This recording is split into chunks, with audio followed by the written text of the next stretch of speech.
নমস্কার বন্ধুরা, নবদিগন্ত চ্যানেলের পক্ষ থেকে আপনাদের সকলকে জানাই স্বাগতম।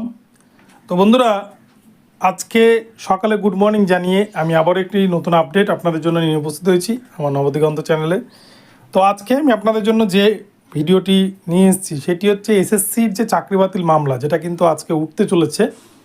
তো এই মামলার এগেনস্টে আজকে কিন্তু 5টি যে নোডাল কাউন্সিল, সেই 5টি নোডাল কাউন্সিল তারা কিন্তু সুপ্রিম কোর্টের নির্দেশ মোতাবেক তাদের নিজস্ব মতবাদ প্রকাশ করে যে হলফনামা জমা করেছে ইতিমধ্যে সুপ্রিম কোর্টে। এবং সিবিআইয়ের যে লিস্ট বা সিবিআইয়ের যে তথ্য, তার সাথে কিন্তু বিস্তর ফারাক রয়েছে স্কুল সার্ভিস কমিশনের দেওয়া তথ্যে। তো আজকে কি ঘটনা ঘটতে চলেছে, এই যে স্কুল সার্ভিস কমিশনের সাথে সিবিআইয়ের তদন্তের যে রিপোর্ট, তাতে বিস্তর ফারাক, হিউজ পরিমাণ দুর্নীতির প্রমাণ পাওয়া গেছে সিবিআইয়ের তথ্যে। তো এই প্রসঙ্গে আজকে কি সমস্যা হতে চলেছে, কি বিষয় উঠতে চলেছে, এবং যারা ওএমআর ম্যানিপুলেশন করে চাকরি পেয়েছিল তাদের ক্ষেত্রে সুপ্রিম কোর্ট কী পদক্ষেপ নিতে চলেছে, সমস্ত কিছু আপনাদের সাথে ব্যাখ্যা করে শোনাবো। তবে তার আগে বলে রাখি, যারা এখনও চ্যানেলটিকে সাবস্ক্রাইব করেনি আপনারা অবশ্যই চ্যানেলটিকে সাবস্ক্রাইব করবেন এই ধরনের আপডেট সবার আগে সবার প্রথমে পাওয়ার জন্য। তো চলুন তাহলে আমরা বিস্তারিত আপডেটটি দেখে নিই। তো বন্ধুরা, আপনারা সকলে ইতিমধ্যে জেনে গিয়েছেন স্কুল সার্ভিস কমিশন তাদের হলফনামা পেশ করেছে, মধ্যশিক্ষা পর্ষদ তাদের হলফনামা পেশ করেছে, অপরদিকে সিবিআইও কিন্তু তাদের রিপোর্ট সুপ্রিম কোর্টে জমা করেছে। তো এই প্রসঙ্গে সকলের কাছেই অবগত যে 1212 জনের নাম মাত্র স্কুল সার্ভিস কমিশনের দুর্নীতির তালিকায় রয়েছে।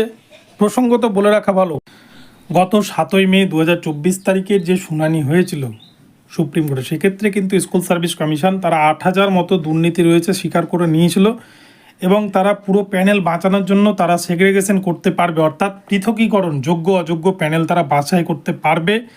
এই বিষয়টা তারা কিন্তু সুপ্রিম কোর্টকে জানিয়েছিল, সুপ্রিম কোর্টের কাছ থেকে সময় চেয়েছিল, এবং সুপ্রিম কোর্টের প্রধান বিচারপতি ডিওয়াই চন্দ্রচূড় স্যার তিনি কিন্তু বলেছিলেন ঠিক আছে আপনারা সেগ্রিগেশন করুন, তারপরে আমরা বিষয়টি ভেবে দেখব।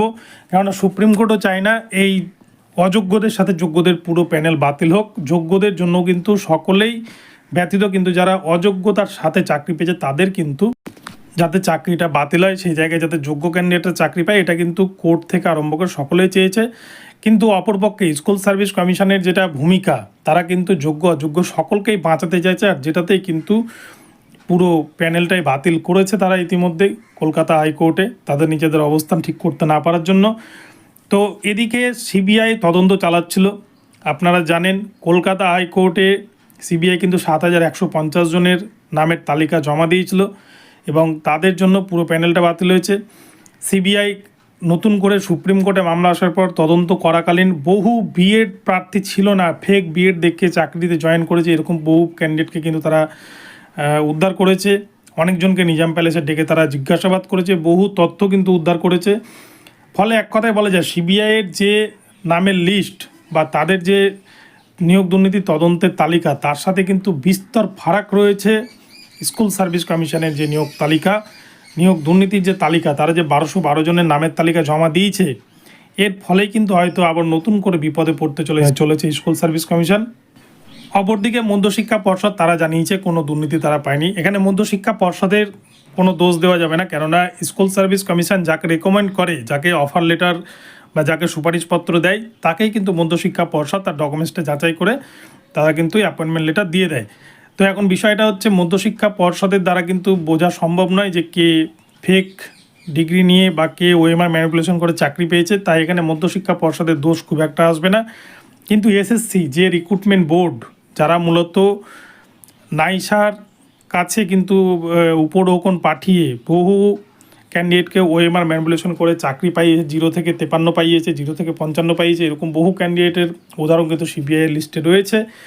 তো এখানে মেন কালপ্রিট হচ্ছে কিন্তু স্কুল সার্ভিস কমিশন, এবং তৎকালীন যারা স্কুল সার্ভিস কমিশনের কমিটিতে ছিল, শান্তিপ্রসাদ সিনহা থেকে আরম্ভ করে সুধীরেশ ভট্টাচার্য থেকে আরম্ভ করে যারা ছিল সকলেই কিন্তু দোষী। পার্থ চট্টোপাধ্যায় শিক্ষামন্ত্রীর সবথেকে মেন কালপ্রিট বলা যায় স্কুল সার্ভিস কমিশনের নিয়োগ দুর্নীতির। তো এই নিয়ে আজকে সুপ্রিম কোর্টে কিন্তু আবারও হয়তো সমস্যার মধ্যে পড়তে চলেছে, যেহেতু স্কুল সার্ভিস কমিশন আগের শুনানিগুলোতে তারা 8000 মতো ক্যান্ডিডেট যাদের OMR manipulation, rank jump, expired panel, exit ভ্যাকান্সিদের অনিয়ম করে নিয়োগ দেওয়া হয়েছিল এমনটা জানিয়েছিলেন। আদারওয়াইজ 19000 মতো ক্যান্ডিডেট এই প্যানেলে যোগ্য রয়েছে এমনটা কিন্তু এসএসসি নিজেরাই জানিয়েছিল। হঠাৎ করে তারা এখন জানাচ্ছে যে প্রায় 24,500 কিন্তু যোগ্য ক্যান্ডিডেট রয়েছে প্যানেলে, আর মাত্র 1200 জন মতো ক্যান্ডিডেট যারা অযোগ্যতার সাথে চাকরি পেয়েছে। এখানে ওএমআর ম্যানিপুলেশন যারা দুর্নীতি ধরা পড়েছিল সেই পুরো লিস্টটাকেই কিন্তু বাদ দিয়ে দিয়েছে স্কুল সার্ভিস কমিশন। তো আজকের শুনানিতে কি হয়, কোন দিকে এগোয় সুপ্রিম কোর্ট, তার উপরেই কিন্তু পুরো এসএসসির ভাগ্য নির্ধারণ করছে। তবে আমার যারা ব্যক্তিগত ধারণা, ওএমআর ম্যানিপুলেশনে যাদের চাকরি বাতিল করেছিল প্রাক্তন বিচারপতি অভিজিৎ গঙ্গোপাধ্যায়, যে 4,500 মতো ক্যান্ডিডেটের নাম রয়েছে ওএমআর ম্যানিপুলেশনে, তাদের কিন্তু চাকরি এই যাত্রায় বাঁচবে না। তাদের কিন্তু ওএমআর ম্যানিপুলেশনের কারণে বা ওএমআর দুর্নীতির কারণে তাদের চাকরিটা কিন্তু বাতিল হবেই, এবং তারাই কিন্তু সবথেকে বেশি অযোগ্য। কেননা যারা রিটেন পরীক্ষাতেই পাস করেনি তারা কি করে যোগ্য শিক্ষক হতে পারে। এই বিষয়টা কিন্তু আজকে সুপ্রিম কোর্টে হয়তো একটা প্রসঙ্গ উঠে দাঁড়াবে পিটিশনারদের পক্ষ থেকে, এবং সিবিআইয়ের পক্ষ থেকে ওএমআর ম্যানিপুলেশনের রিপোর্ট আজকে কিন্তু জমা পড়বে। তো এক্ষেত্রে হয়তো একটা ভালো নির্দেশ আজকে আসতে পারে যোগ্য বঞ্চিত ক্যান্ডিডেটদের জন্য। তো দেখা যাক আজকে কি রায় আসে, সেটাই দেখার। আজকে সারা ভারত কিন্তু এই মামলাটার দিকে তাকিয়ে থাকবে। তো বন্ধুরা, এখন এই পর্যন্ত রইল। আপনাদের ভিডিওটি ভালো লাগলে চ্যানেলটিকে সাবস্ক্রাইব করে দেবেন, আর এই ধরনের আপডেট প্রতিনিয়ত পেতে চ্যানেলটিকে ফলো করতে থাকুন। ধন্যবাদ সকলকে, সকলে ভালো থাকবেন। পরবর্তী নতুন আপডেট নিয়ে আসবে, দেখা হচ্ছে পরবর্তী ভিডিও। ধন্যবাদ।